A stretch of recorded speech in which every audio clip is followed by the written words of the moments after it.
and technology innovation is all built on the exponential, and yet people in their understanding just can't see it. There's a great quote that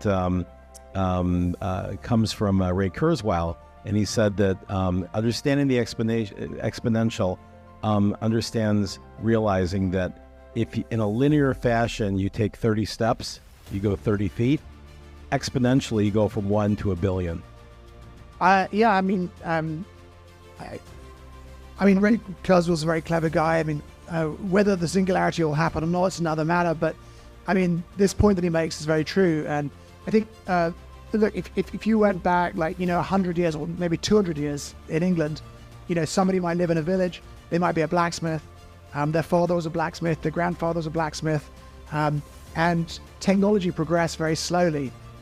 Maybe someone at some point, invented a pocket watch, or, there was a better way of making wheels for a wagon. But, pretty much your life stayed the same, and change was very slow.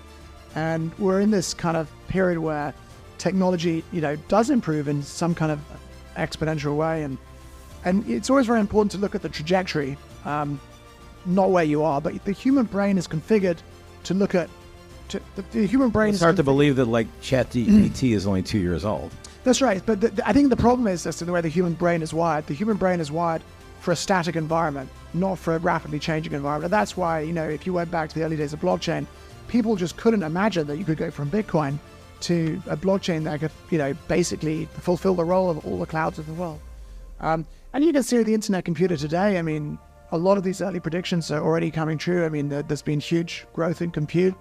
Certainly the case the markets don't recognize it, but at the moment it's processing about 1.5 million Ethereum equivalent transactions a second. And that's just the beginning.